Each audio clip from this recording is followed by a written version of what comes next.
Olá a todos!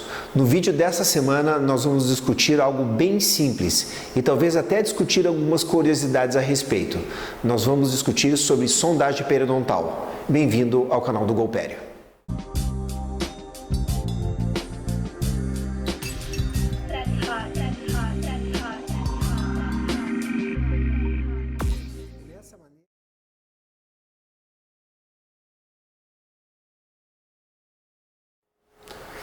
Bom, hoje nós vamos discutir algumas curiosidades a respeito da sondagem periodontal.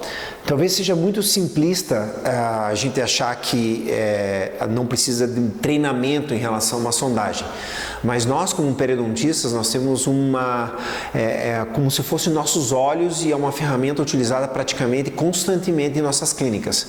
E existe muita ciência atrás desse método diagnóstico e eu vou discutir algumas curiosidades a respeito dela. Primeiro, mostrar qual que são o objetivo de uma sondagem. É claro, fazer o screening, que seja um levantamento epidemiológico. Normalmente a gente usa para esse tipo de exames uma sondagem ou uma sonda chamada sonda de WHO, ou da Organização Mundial de Saúde, e ela somente para detectar a doença ou não. Ela não deve ser usada em consultório, porque tem mais fases de sondagem que nós precisamos utilizar do que somente a detecção da doença. Também, claro, diagnóstico, isso é meio que óbvio, ver pacientes com risco. A sondagem tem muita ciência de como que o paciente está no momento, mas a gente tem que ter os dados de como que essa doença progride no futuro ou não a respeito da sondagem.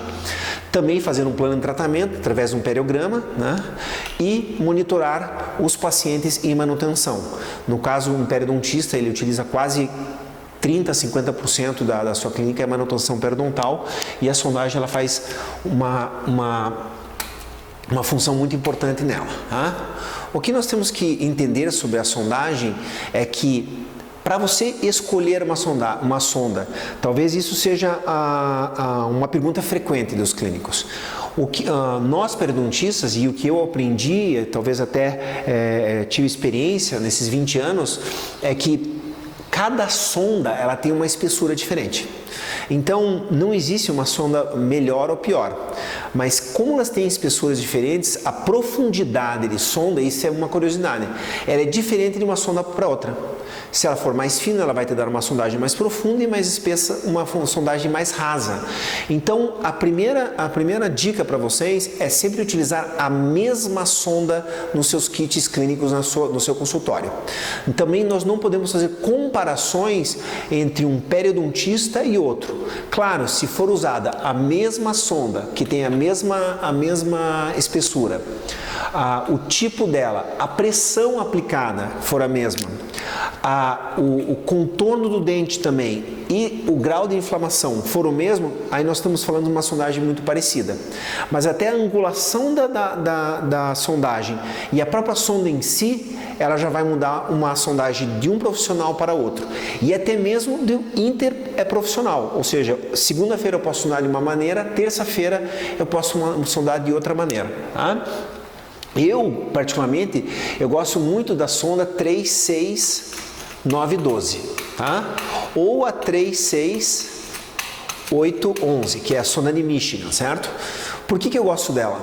Porque a sonda de UNC, a North Carolina, ou a sondagem milimetrada de 1 por 1, quando você está fazendo um diagnóstico e você tem que fazer 6 pontos de sondagem a cada dente, a leitura dessa sonda ela é um pouco mais difícil de se visualizar, minha opinião. Tá?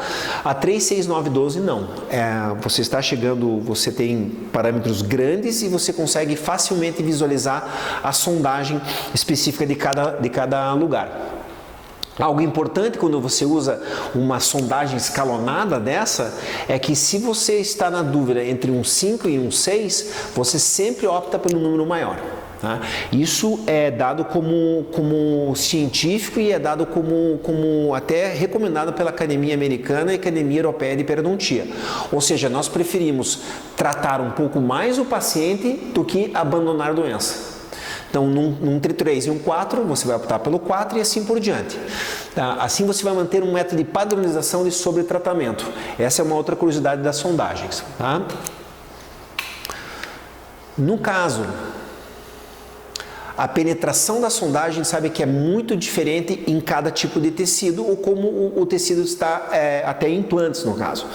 Vamos lá, se o tecido estiver saudável e se você aplicar 0,5 newtons por centímetro de força, que é muito subjetivo de falar, mas uma sondagem adequada, a ponta da tua sonda ela vai penetrar na parte mais coronal do epitélio juncional. Se existir gengivite, essa sonda ela já vai penetrar no terço apical do epitélio juncional. Ou seja, a gengivite não tem perda de inserção, porém a sondagem é um pouquinho mais profunda do que um tecido normal. Interessante, não é? Segundo, claro que você tem a gengivite uma inflamação e por isso você pode também ter uma sondagem mais profunda. Mas a sondagem, de acordo com o grau de inflamação, ela é diferente, nem que isso implique o mesmo tipo de inserção no dente. Tá? Então aqui nós teríamos uma sondagem que ela penetra o epitélio sulcular e ela penetra um pouco o epitélio juncional em tecidos saudáveis, e numa gengivite sem perda de inserção, a sondagem ela vai até o terço apical. Tá? Então isso já foi fadado na década de 70, até por vários autores, como Lisgarten é um deles. Tá? Muito importante é a gente achar que o sangramento da sondagem é significado de doença. Não. Na verdade, se nós olharmos aqui através do estudo de Raffad, ou seja, esse pessoal aqui, o pessoal de Harvard, ele mostra que o poder de previsão de doença futura de uma sondagem é muito baixo. Somente 0,25% dos sites ou das áreas sondadas, elas vão nos dar, ou seja, de sangramento, elas estão com doença ativa. Então, quando a sondagem sangra, quer dizer doença periodontal? Absolutamente não. Só quer dizer que o tecido está inflamado ou até você perfurou o tecido com um metal, que é uma sonda, e fez um trauma ali.